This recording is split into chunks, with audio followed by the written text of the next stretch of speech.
गर होता नहीं संविधान, गर होता नहीं संविधान, कसम से मर जाते। शिक्षा से वंचित रह जाते, तुम अनपढ़ बन कर रह जाते और ज्ञान कभी भी ना पाते। तुम रहते सदा ज्ञान, तुम रहते सदा ज्ञान, कसम से मर जाते। जिस आदमी के घर में अंधेरा हो या जिसके कमरे में अंधेरा हो, आप बताइए उसमें क्या होगा? थोड़े दिनों के बाद आप देखेंगे उस कमरे में धीरे धीरे करके जाले पड़ जाएंगे, उस कमरे में बिच्छू कांतर जन्म ले लेंगे। मन के अंदर जो अज्ञान भरा पड़ा है, उस अज्ञान को अगर दूर करना है तो आपको बुद्ध की शरण आना अत्यंत आवश्यक है। मतलब ज्ञान की शरण आना। कि अभी हम लोगों ने इस कार्यक्रम की शुरुआत की तो हमने एक बहुत अच्छा काम किया, वो थी पूजा वंदना।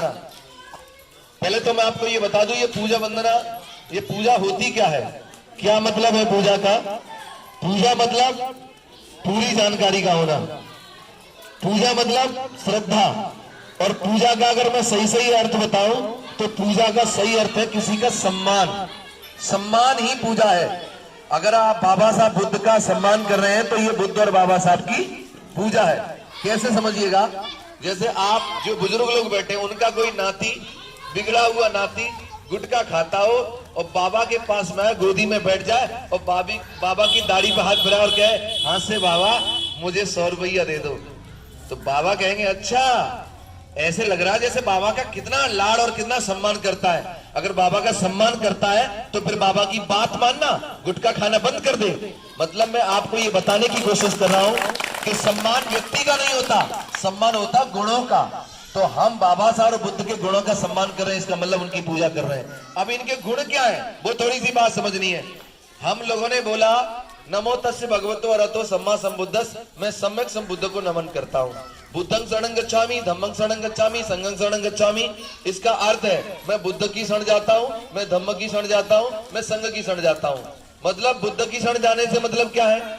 आप एक बात बताइए, जिस आदमी के घर में अंधेरा हो, जिस आदमी के घर में अंधेरा हो या जिसके कमरे में अंधेरा हो, आप बताइए उसमें क्या होगा? थोड़े दिनों के बाद आप देखेंगे उस कमरे में धीरे धीरे करके जाले पड़ जाएंगे, उस कमरे में बिच्छू कांतर जन्म ले लेंगे, उस मकड़े पड़ जाएंगे और धीरे धीरे करके चारों तरफ से कमरा घिर जाएगा अंधकार में।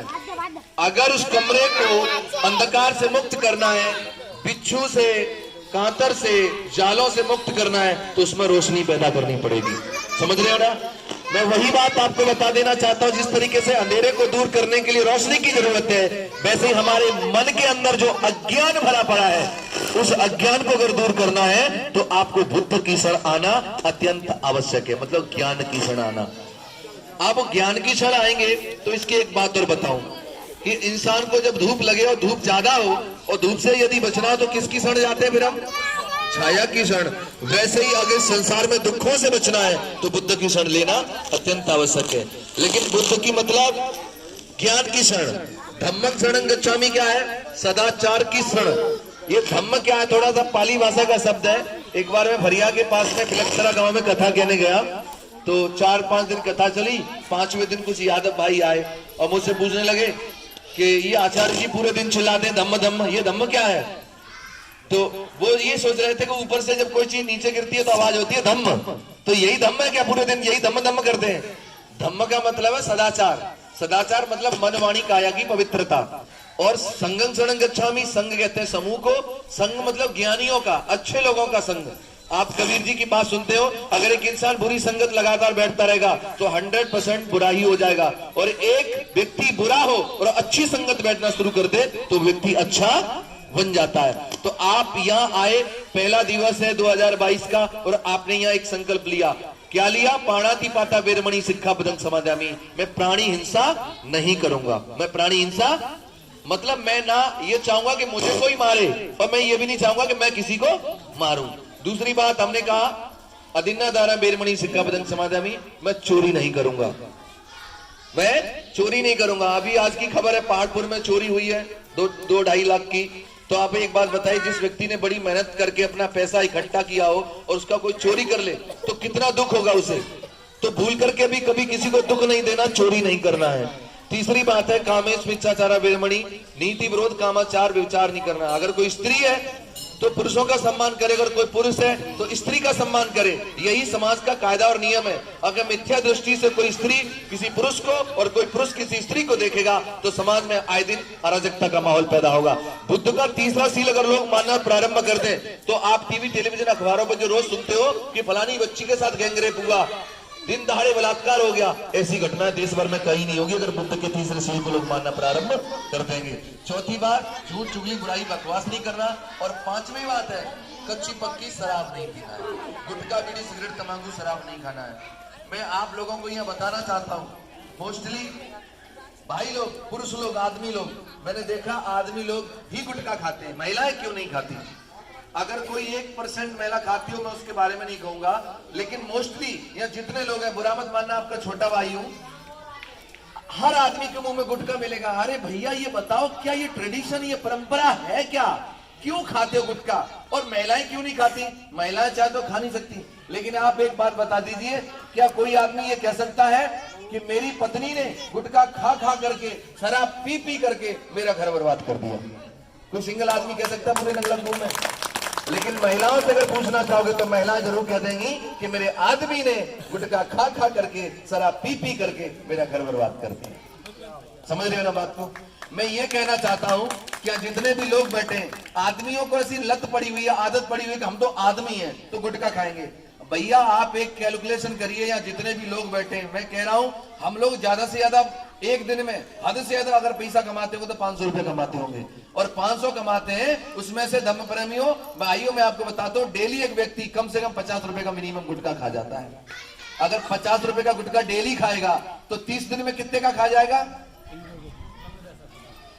इतने फीस, जितना पैसा इन्होंने गुटखे में बर्बाद कर दिया उसके आदि भी ये अपने बच्चों की ट्यूशन और फीस में पैसा नहीं लगा सकते जितना गुटखे में डेली खा करके बर्बाद कर देते हैं। भाइयों मैं आप लोगों को ये बताना चाहता हूं, पैसा सेविंग एक एक रुपए से होती है, एक एक बूंद से जैसे घड़ा भरता है वैसे एक एक रुपए से बचत होती है। मैं इस मामले में महिलाओं की तारीफ करूंगा। महिलाएं बेचारी कहीं से भी 10 रुपए मिल जाएगा तो उसे कहीं ना कहीं दाब के रख देगी, कहीं ना कहीं बचा के रख देगी, वो जानती है वक्त मुसीबत काम आ जाएगा। लेकिन आदमी पैसे को बर्बाद करता, अगर आदमी डेली 50 रुपया जो गुटखे में बर्बाद करता, जबकि इस गुटखे से बॉडी को कोई लाभ नहीं है। मैं आपको बता दूं यहाँ सारे बुद्धिजीवी लोग बैठे हैं, इस बॉडी को, शरीर को स्वस्थ रखने के लिए 5 चीजें खाने पीने में चाहिए, कार्बोहाइड्रेट, प्रोटीन, वसा, विटामिन और खनिज लवण। ये चाहिए बॉडी को तो बॉडी स्वस्थ रहेगी, वरना बॉडी स्वस्थ नहीं रहेगी। लेकिन गुटखा बीड़ी सिगरेट तंबाकू शराब में ना तो प्रोटीन होता है, ना कार्बोहाइड्रेट होता है, ना विटामिन होते हैं, ना वसा होता है, ना खनिज लवण होते हैं, तो हम खाते क्यों हैं? इसमें फिर निकलता क्या है? ये ससुरा आज तक समझ में नहीं आया, इस गुटखे में फिर निकलता क्या है?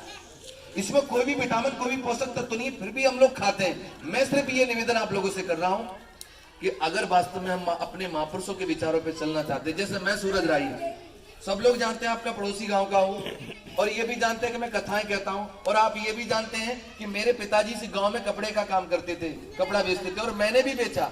लेकिन मैंने अपने जीवन में परिवर्तन लाए, बदलाव किया, अपने विचार बदले मैंने, और विचार बदलने के बाद कोई भी ऐप मेरे अंदर नहीं है। अगर मैं चाहूं तो मैं ये भी तो सोच सकता हूं, मैं तो बड़े बड़े कार्यक्रम करता हूं, तो मैं क्या 50 रुपए का गुटखा और अच्छी सी बियर नहीं पी सकता?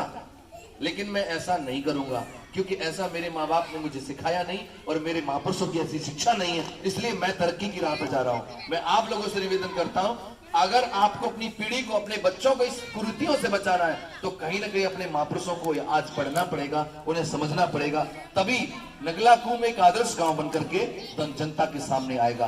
तो मैं ज्यादा न कहते हुए बस ये कहूंगा, आज हम लोग मोस्टली लोग सोशल मीडिया पे, व्हाट्सएप पे लिख लिख करके और कह करके बात कर रहे हैं कि मैं अपनी जितने भी पिछले साल मैंने गलतियां की, मैं सारे सिकवे गिले भुला करके अपनी बात को विराम दे रहा हूं।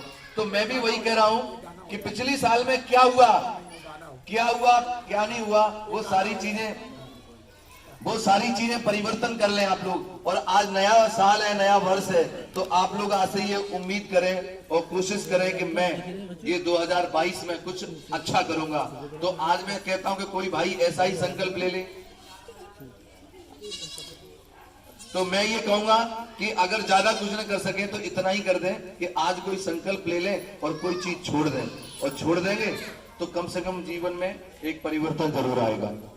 चलिए मैं एक लाइन गुनगुना के अपनी बात को विराम कर रहा हूं। गर होता नहीं संविधान, गर होता नहीं संविधान, कसम से मर जाते।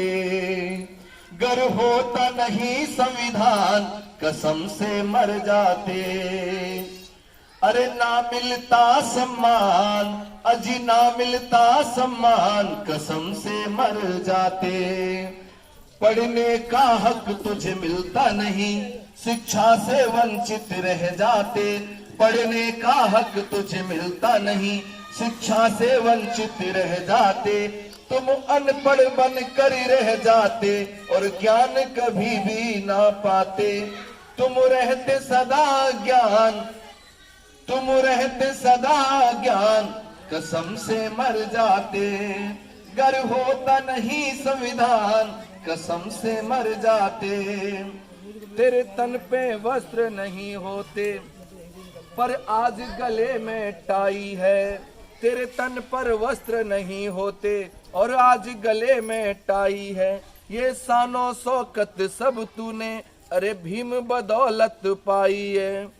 तू मान जरा एहसान, तू मान जरा एहसान, कसम से मर जाते।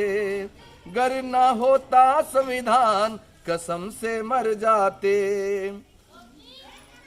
तेरे लगे जुबां पे ताले थे, पर मंचों से आज गरजना है। संविधान नहीं मिटने देंगे, राही कमली का कहना है। अब क्यों बनता अनजान, कसम से मर जाते। गर ना होता संविधान, कसम से मर जाते। बहुत बहुत धन्यवाद, बहुत बहुत साधुवाद।